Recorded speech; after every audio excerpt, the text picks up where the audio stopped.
નમસ્કાર વિદ્યાર્થી મિત્રો, હું જસાણી સર આપ સર્વનું જસાણી એજ્યુકેશનમાં હાર્દિક સ્વાગત કરું છું. આજે કંઈક એવો ટોપિક લઈને આવ્યો છું કે ધોરણ 10ના જે વિદ્યાર્થીઓ છે એ વિદ્યાર્થી અને વાલી દરેકના મનમાં એક અપેક્ષા હોય છે કે મારે વિદ્યાર્થીને એવું હોય છે કે ભાઈ મારે ટોપર્સ બનવું છે અને વાલીને એવું હોય છે કે ભાઈ મારો દીકરો કે દીકરી ધોરણ 10માં સારા માર્ક્સ લઈ આવે. તો એક રીતે પણ આ ચિંતાનો પણ વિષય છે. તો એનું સોલ્યુશન આજે લઈને હું આવ્યો છું. એટલા વર્ષના શૈક્ષણિક અનુભવને આધારે આજે જે કંઈ મારે તમને ટિપ્સ આપવી છે એ ઘણી બધી અગત્યની છે. તો જોઈએ આપણે કે ધોરણ 10માં તમારે જો ટોપર્સ બનવું હોય તો એવું તો કયું મિકેનિઝમ છે, કેવી રીતે આપણે મહેનત કરવી જોઈએ, જેના કારણે બહુ સ્માર્ટ મહેનતથી આપણે સારામાં સારા પીઆર અથવા તો પર્સન્ટેજ લઈ આવીએ. તો સૌ પ્રથમ તમારે ધોરણ 10માં ટોપર્સ બનવું છે. હર કોઈ વિદ્યાર્થીની એવી અપેક્ષા હોય, હર કોઈ મા બાપની એવી અપેક્ષા હોય કે મારો દીકરો કે દીકરી એ ધોરણ 10માં સારી રીતે એ પીઆર અથવા તો પર્સન્ટેજ લઈ આવે.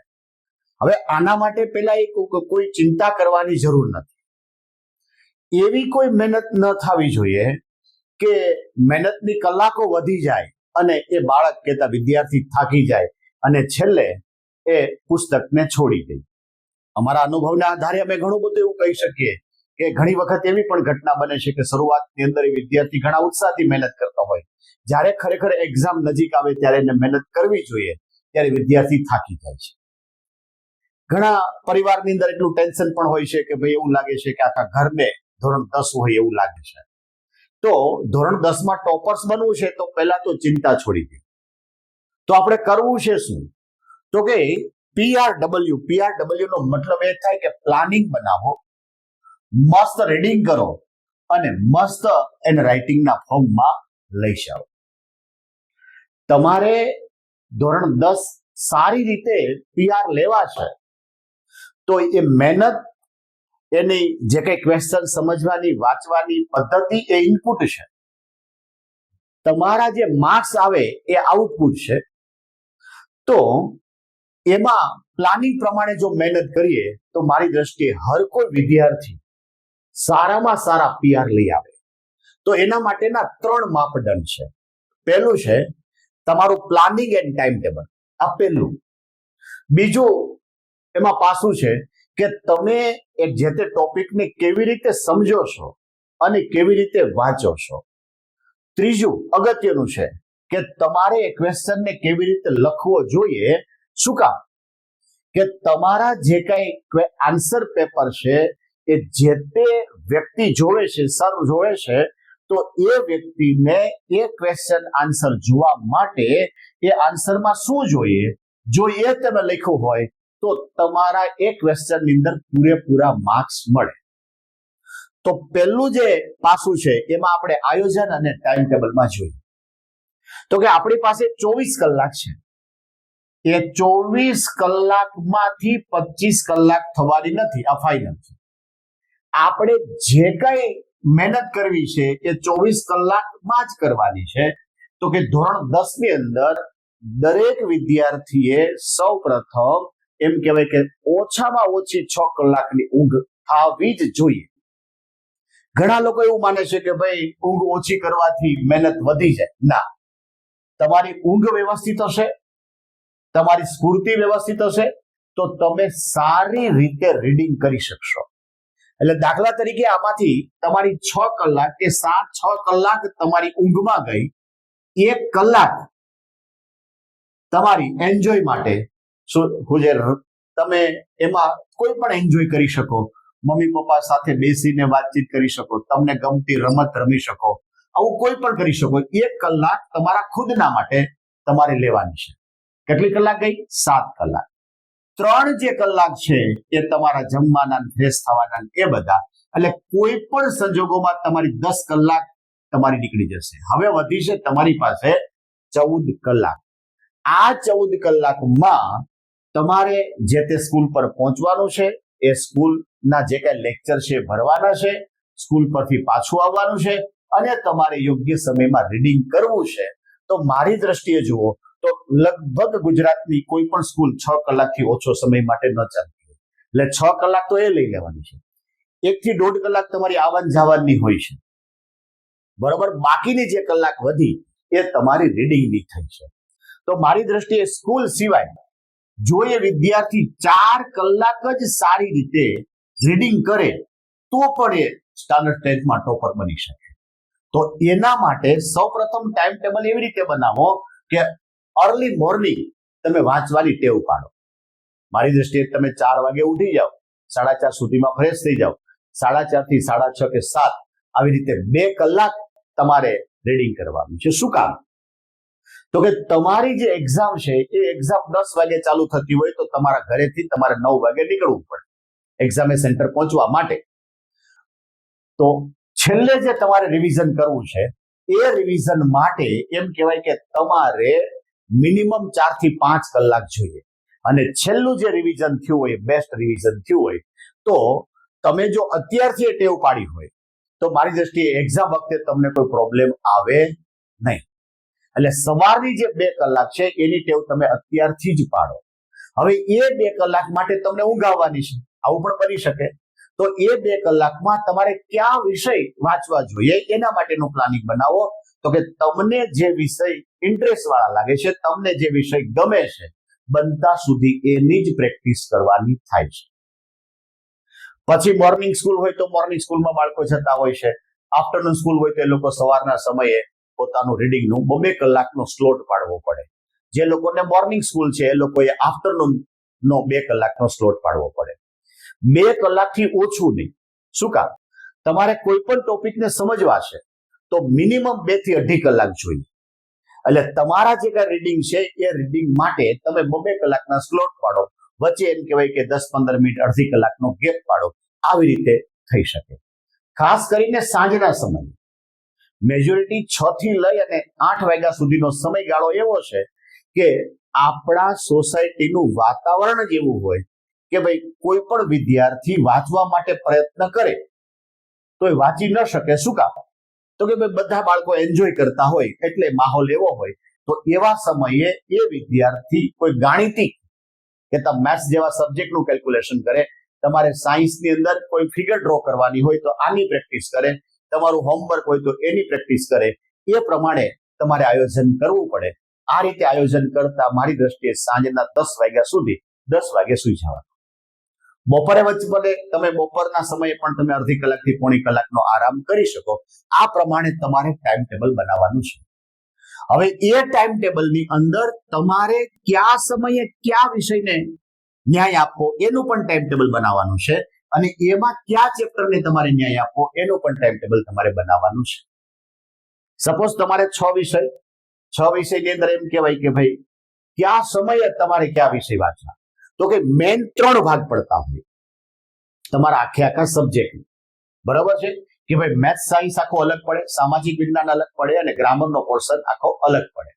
તો કે મેથ્સ અને સાયન્સની જે કે આકૃતિ છે એના માટેનો ટાઈમ ડ્યુરેશન મેજોરિટી તમે સાંજનો સમય લ્યો તો વધારે સાનુકૂળતા આવે. તમારું જે સામાજિક વિજ્ઞાન છે અને તમારો જે કે ગ્રામર કહેતા ભાષાના જે સબ્જેક્ટ છે એ તમે મોર્નિંગમાં અથવા તો આફ્ટરનૂનમાં તમારા જે 2 કલાકના સ્લોટ છે એમાં લ્યો તો એ વિદ્યાર્થી સારી રીતે વાંચી શકે. એટલે અહીંયા દરેક વિષય અને દરેક ચેપ્ટરનું આયોજન તમારે તમારી રીતે બેસ્ટ કરવું પડે. દરેક ચેપ્ટરના ગુણભાર પ્રમાણેનું આયોજન પણ તમારે કરવું પડે. એટલા માટે કે છેલ્લા 2 વર્ષથી પેપર સ્ટાઇલમાં ફેરફાર આવ્યા છે, જનરલ ઓપ્શન થઈ ગયા છે. તમારે વિભાગ બી હોય તો બી માં એમ કહેવાય કે 12 કે 13 પ્રશ્નોમાંથી 8 કે 9 પ્રશ્ન લખો, તમને 4 પ્રશ્નો ઓપ્શનમાં મળે છે.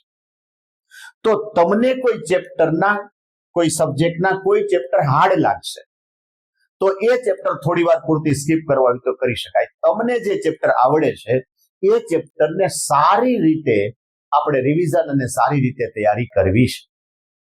એ જ રીતે તમારા જે સબ્જેક્ટ છે એ સબ્જેક્ટનું પણ આયોજન થવું જોઈએ. કોઈ વિદ્યાર્થી મેથ્સની અંદર એને નથી અનુકૂળ આવતું, ગમે એટલો પ્રયત્ન કરે છે તો 60-70% માર્ક્સ આવે છે, બરાબર. તો એની સામે એનો ગમતો સબ્જેક્ટ સાયન્સ અને સંસ્કૃત છે, આવું બની શકે. તો ઘણી વખત એવું બને છે કે એ વિદ્યાર્થી મેથ્સની અંદર દાખલા તરીકે 10 કલાક આપે તો 10 કલાકને અંતે એના માર્ક્સ 2 થી 3 માર્ક વધારે મળી શકે. પરંતુ એ 10 કલાકને જો સાયન્સ અને સંસ્કૃતમાં આપે તો ત્યાં કદાચ એને 15-20 માર્કનો પણ ફાયદો થઈ શકે. એટલે પહેલી જે પ્રાયોરિટી છે આખા આયોજનમાં, એમાં તમને ગમતા સબ્જેક્ટની છે ને એમાં ગમતા ચેપ્ટરની છે.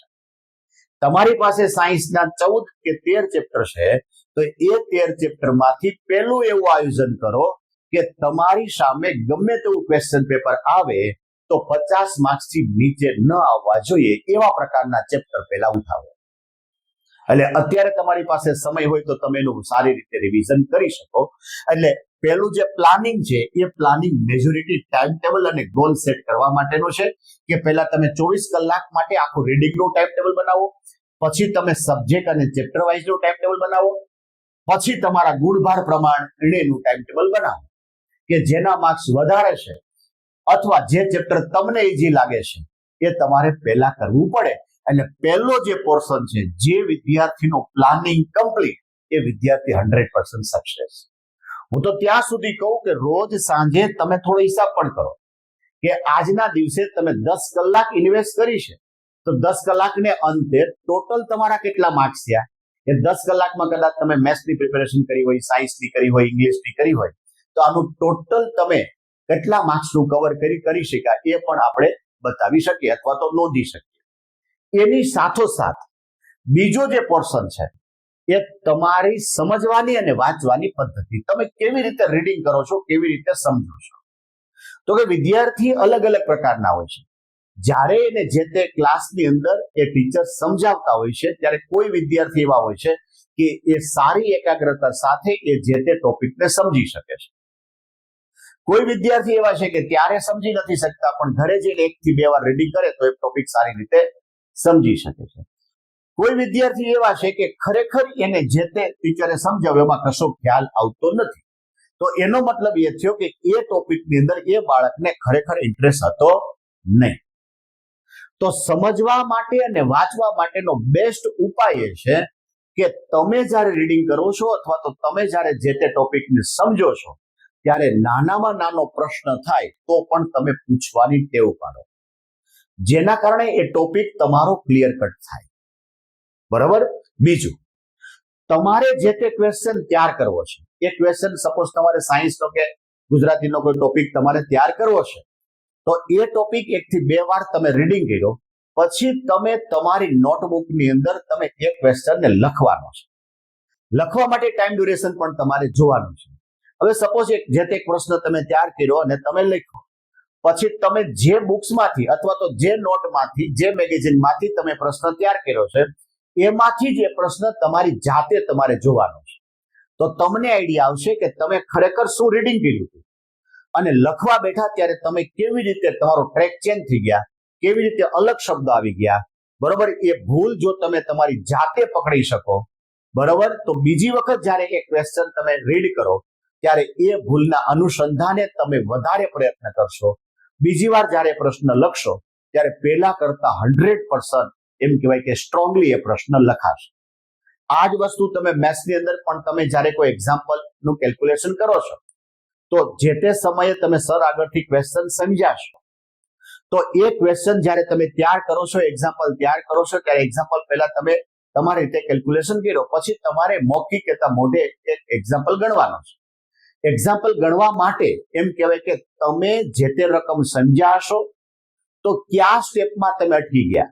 જો એ સ્ટેપ ઉપડે જ નહીં તમારથી તો એનો મતલબ એ થયો કે એ એક્ઝામ્પલ તમારા માઇન્ડમાં ક્લિયર નથી. જો 1-2 સ્ટેપ તમે ઉપડ્યા, આગળ ચાલ્યા, ત્રીજા સ્ટેપથી આગળ ન ચાલ્યા, તો તમારે એનું કારણ ગોતવું પડે કે બીજાથી ત્રીજા સ્ટેપમાં તમે શું કામ ન આગળ વધ્યા. ઘણી વખત કોઈ સામાન્ય કેલ્ક્યુલેશનનો અભાવ હોય, ઘણી વખત કોઈ સ્પીડ થઈ જતી હોય, ઘણી વખત કોઈ અલગ પ્રકારનું સૂત્ર આવતું હોય તે તમારાથી સ્કીપ થઈ ગયો હોય. આ ભૂલ જો તમારથી પકડાઈ ગઈ તો તમે ફરી વખત જ્યારે રીડિંગ કરો છો ત્યારે તમારું ફોકસ એના ઉપર રહેશે. એટલે આ રીડિંગની વ્યવસ્થા બેસ્ટ કરવી પડે. અને ધોરણ 10 ની અંદર જેટલી લખવાની પ્રેક્ટિસ પાડશો એટલું તમારું પેપર એકદમ ઈઝી થશે. બીજું, તમારા જે ક્વેશ્ચન પેપર છે એ ક્વેશ્ચન પેપરના મોટે ભાગે 4 થી 5 ભાગ છે. પહેલો છે એ વિભાગ, બી, સી, ડી. કોઈ પેપરની અંદર ઈ છે. હવે એ વિભાગ મોટા ભાગના સબ્જેક્ટની અંદર શોર્ટ ક્વેશ્ચન છે. તો એ શોર્ટ ક્વેશ્ચનની પ્રિપેરેશન તમારે એ જ રીતે કરવી પડે. એની સાથોસાથ તમારે જે લોકો ગુજરાત બોર્ડના વિદ્યાર્થી છે એને કોઈ પણ સંજોગોમાં ગુજરાત બોર્ડની ટેક્સ્ટબુક છોડવી જોઈએ નહીં. ગુજરાત બોર્ડની ટેક્સ્ટબુક જ આપણે પ્રાયોરિટી આપવાની છે. હું તો મેથ્સ જેવા સબ્જેક્ટમાં એમ કહું કે એ ટેક્સ્ટબુક 2 થી 3 વાર તમે જાતે કેલ્ક્યુલેશન કરી નાખો, ગણતરી કરી નાખો, તો મોટા ભાગના અત્યાર સુધીના જે છેલ્લા 10 વર્ષના પેપર જુઓ તો એમ કહેવાય કે ટેક્સ્ટબુકની બહાર ગયા. એની સાથોસાથ સાયન્સ, વિજ્ઞાન, સામાજિક વિજ્ઞાન, ગુજરાતી, ઇંગ્લિશ, સંસ્કૃત અથવા તો હિન્દી, આ બધા માટે પહેલી પ્રાયોરિટી તમારી ટેક્સ્ટબુકની હોવી જોઈએ. વિભાગ એ ની પ્રેક્ટિસ કરવા માટે, વિભાગ એ ને તમારે સારી રીતે સમજવા માટે નાનામાં નાની બાબત પણ તમારે ધ્યાનમાં લેવી પડે. તમે જ્યારે એ વાંચો છો ત્યારે તમારા ટેક્સ્ટબુકની જે કઈ પેજ છે એમાં તમને એમ લાગે કે આ શોર્ટ ક્વેશ્ચન તરીકે પૂછાઈ શકે, અથવા તમારા ટીચરે એ પ્રમાણે જો તમને ટિપ્સ આપી હોય તો તમે બાજુમાં નોટ ડાઉન કરી શકો. મેજોરિટી એમ કહેવાય કે એ વિભાગની અંદર મેક્સિમમ માર્ક કપાવવાની શક્યતા હોય છે. એટલે વિભાગ એ ની પ્રિપેરેશન એ રીતે કરવાની, વિભાગ બી ની પ્રિપેરેશન એ રીતે કરવાની, સી અને ડી આની પ્રિપેરેશન એ રીતે કરવાની થાય છે. પણ એના માટે એમ કહેવાય કે તમારી વાંચવાની પદ્ધતિ એવી અપનાવો કે પહેલા જે તે સબ્જેક્ટના જે તે ટોપિક તમે તૈયાર કરો, પછી તમારે લખવાનું છે અને પછી એ ટોપિક જેમાંથી તૈયાર કર્યો હોય એમાં જ તમારે જોવાનું કે ખરેખર તમે શું વાંચ્યું હતું અને શું લખ્યું. એ ભૂલ પકડાઈ જઈને રાઉન્ડ કરો, ફરી વખત તમે એક ક્વેશ્ચન તૈયાર કરો અને ફરી વખત લખો. શરૂઆતના સમયગાળાની અંદર એમ કહેવાય કે આ પદ્ધતિથી તમને થોડી વાર લાગશે, પણ ધીમે ધીમે કરતા તમારું માઇન્ડ એલર્ટ થઈ જશે. પછી તો એવું બનશે કે એકવાર એ ક્વેશ્ચન વાંચી લો તો તમે સારામાં સારી રીતે લખી શકશો. એટલે પહેલું પ્લાનિંગ, બીજું તમારું રીડિંગ. ઘણા વિદ્યાર્થીને રીડિંગ કરવા માટે એવી ટેવ હોય કે ભાઈ કોઈ સોંગ સાંભળતા સાંભળતા રીડિંગ કરે છે, કોઈ સુતા સુતા રીડિંગ કરે છે. તો આ તમામ પદ્ધતિ ખોટી છે. રીડિંગ માટે તમારે સારી રીતે, સ્વસ્થ રીતે બેસી અને રીડિંગ કરવું જોઈએ. આ પદ્ધતિ જ બેસ્ટ છે. હા, તમને કદાચ ઊંઘનો પ્રશ્ન હોય, આળસનો પ્રશ્ન હોય, તમે 5-10 મિનિટ માટે ઊભા થઈને ચક્કર મારો, એ વસ્તુ જુદી છે. ઘણા વિદ્યાર્થી એવા હોય કે ભાઈ ચક્કર મારતા મારતા પણ એ વાંચતા હોય છે, તો એ ખરેખર યાદ રહેતું હોતું નથી. તો ત્યારે ખરેખર શું કરાય?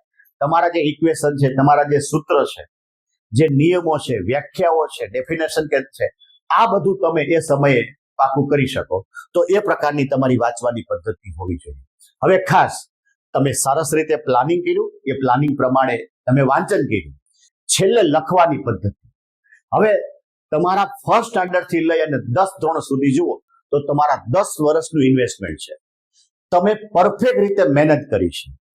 તમારા બોર્ડનો જે ટાઈમ છે એ તમારા 6 પેપર અને 3 કલાક, એટલે 6 તેરીને 18 કલાકની અંદર એ તમારે તમારા 10 વર્ષનો નિચોડ આપવાનો છે. હવે એ 18 કલાકમાં તમે જે કઈ પેપર લખ્યા છે એ પેપર થર્ડ પાર્ટી જોવાની છે, જે તમને ઓળખતી નથી. તો એ પેપર જે ચેક કરનાર છે એ વ્યક્તિને કયો શબ્દ જોઈએ છે એના ઉપર ખાસ કરીને આધાર હોય છે. છેલ્લા જે તમારા 1-2 માર્કના ડિફરન્સ પડતા હોય છે એની અંદર આ ખાસ કરીને કામ લાગે છે.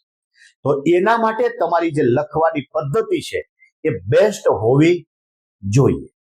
એ લખવા માટેની પદ્ધતિમાં પણ એમ કહેવાય કે તમારા અમુક પ્રકારના જે વળાંક છે, કોઈનો ત અને ન હરખો થતો હોય, કોઈનો ટ અને થ હરખો થતો હોય, કોઈનો ડ અને ઢ હરખો થતો હોય, આવા પ્રકારના જે જોડ છે એમાં ખાસ તમારે ધ્યાન રાખવું પડે કે સારા અક્ષરનો આગ્રહ જરૂરી છે, પણ એની સાથે એમ કહેવાય કે તમારું જે આન્સર પેપર છે એ કોઈ પણ વ્યક્તિ સારી રીતે વાંચી શકે. એના માટે તમારે શું કરવાનું કે તમે જે ક્વેશ્ચન લખ્યો છે એ તમે ખુદ એનાલિસિસ કરી શકો છો. તમારા પરિવારના સભ્યોને કોઈને આપો તો એ ખરેખર જજ કરી શકે છે. જો એ ક્વેશ્ચન સારી રીતે વાંચી શકે, આન્સર સારી રીતે વાંચી શકે, તો તમારું પેપર કોઈ પણ વ્યક્તિ જોવે એ સારી રીતે વાંચી શકે. એમાં મેઇન ઇફેક્ટ શું થશે તો કે ગાણિતિક કેલ્ક્યુલેશન હોય તો એમાં ખાસ કરીને છેલ્લા જે આન્સર હોય, વચ્ચેના જે સ્ટેપ છે, જે સીધી નજરમાં આવે એની વધારે પ્રેક્ટિસ કરવી પડે. સાયન્સ જેવો વિષય હોય તો એમ કહેવાય કે આકૃતિ કરતા ડાયાગ્રામ એની વધારે પ્રેક્ટિસ કરવી પડે. ગ્રાફની પણ વધારે પ્રેક્ટિસ કરવી પડે. આ પ્રેક્ટિસ એવી રીતે કરવાની છે કે સાયન્સની કોઈ આકૃતિ સારી રીતે તમે ડ્રો કરી શકો, પણ એ 10 થી 15 મિનિટનો સમય લઈ તો ત્યાં તમારો એ માર્ક 0 થઈ જાય. શું કામ? કે છેલ્લે તમારું પેપર પૂરું નહીં થાય. તો એના માટે એમ કહી શકાય કે તમારે આકૃતિની પ્રેક્ટિસ એવી રીતે કરવાની છે કે વધીને 2 મિનિટમાં એ આકૃતિ સારી રીતે ડ્રો કરી શકો. અને આકૃતિવાળા જે ક્વેશ્ચન હોય ને મેજોરિટી પહેલા આકૃતિ હોય, પછી તમારું લખાણ હોય છે, અને આકૃતિમાં જે કઈ નામ દીધેલ હોય એ સ્પષ્ટ થવું જોઈએ. એ જ રીતે ગ્રાફની અંદર પણ થવું જોઈએ. એટલે અત્યારથી તમારી જે લખવાની પદ્ધતિ છે એ લખવાની પદ્ધતિ બેસ્ટ કરી શકો. બરાબર? તમારા અક્ષર સારા કરો અથવા તો એના જે વળાંક હોય એ સારી રીતે કોઈ વ્યક્તિ સમજી શકે એવી રીતે આપણે લખવાનું છે. તો આપણે ટોપર્સ બનવા માટે આ 3 જે માપદંડ છે, પહેલા તો તમારું પ્લાનિંગ બેસ્ટ હોવું જોઈએ, પછી તમારું રીડિંગ બેસ્ટ હોવું જોઈએ. બરોબર? કેવી રીતે વાંચવું એ, પછી તમારું રાઇટિંગ એટલે તમારી લખવાની જે પદ્ધતિ છે એ પણ બેસ્ટ હોવી જોઈએ. અને હું તો ત્યાં સુધી કહું કે તમારા 2 માર્કનો જે ક્વેશ્ચન છે તો એમાં ખરેખર કેટલું લખવું જોઈએ એનું પણ તમારે અનુસંધાન હોવું જોઈએ. 3 માર્ક્સ હોય તેમાં કેટલું લખાય, 5 માર્ક કે 4 માર્ક્સ હોય તેમાં કેટલું લખી શકાય, એની પ્રેક્ટિસ તમારે અત્યારથી જ આપવાની થાય છે. જો કોઈ પણ વિદ્યાર્થી આ રીતે જો અત્યારથી મહેનત કરશે તો હું માનું ત્યાં સુધી એ 100% ટોપર્સ બની શકે. હવે ઘણા બધા પ્રશ્નો થવાના છે કે બધાને આ રીતે મહેનત તો કરવી છે, નથી થતી, આવું પણ બની શકે. તો એના માટેના પણ તમારે કારણો ગોતવા પડશે કે શું કામ તમને રીડિંગનું મન નથી થતું, શું કામ તમને લખવાની આળસ થાય છે, શું કામ તમે સુતા વાંચો છો, શું કામ તમે મોબાઈલનો ઉપયોગ કરો છો. બરોબર? એ કારણો જો તમને મળી જાય, એ કારણોને તમે તમારા ગોલ સાથે સરખાવો અને પછી જોઈ શકાય કે આપણે જે કઈ ટાર્ગેટ રાખ્યો છે એ ટાર્ગેટ માટે આપણને આ કારણ છે કે ભાઈ મોબાઈલ ઘણા વિદ્યાર્થીને જોવો જ પડે છે, આવું બની શકે, અથવા તો સોંગ સાંભળતા વાંચી શકે. તો એને એમ લાગે છે કે ભાઈ આ જે કારણ છે એ આમાં પ્રોબ્લેમ રૂપ થાય છે, તો એ ત્યાં એ જાતે છોડી દેશે. એટલા માટે આ બેસ્ટ આપણે પ્લાનિંગ બનાવવાનું છે, વાંચવાની પદ્ધતિ પણ સારી રીતે અને લખવાની પદ્ધતિ પણ સારી રીતે. હું તો ત્યાં સુધી માનું કે આના પર તમારે યોગ્ય જો કોઈ મેથડ જોતી હોય, દાખલા તરીકે તમારે પ્લાનિંગ કેવી રીતે બનાવવું એ જો સમજવું હોય, અથવા તો વાંચવાની કોઈ ટિપ્સ હોય એ જો તમારે જોતી હોય, અથવા તો લખવાની જે ટિપ્સ છે એ જો તમારે જોતી હોય, તો પણ અમારી ચેનલમાં તમે એમ કહેવાય કે કોમેન્ટમાં ચોક્કસથી જણાવજો, તો એ પ્રકારનો અમે વિડીયો બનાવી શકીએ.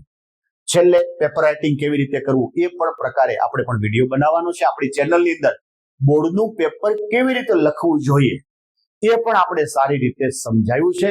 તો અપેક્ષા રાખું કે દરેક વિદ્યાર્થીને ટોપર્સ બનવું છે અને એ ટોપર્સ બનવા માટે આ 3 પદ્ધતિનો જો ઉપયોગ કરે તો હું માનું છું ત્યાં તો એ સારી રીતે એ પોતાના માર્ક્સ, પોતાનો ગોલ એચીવ કરી શકે.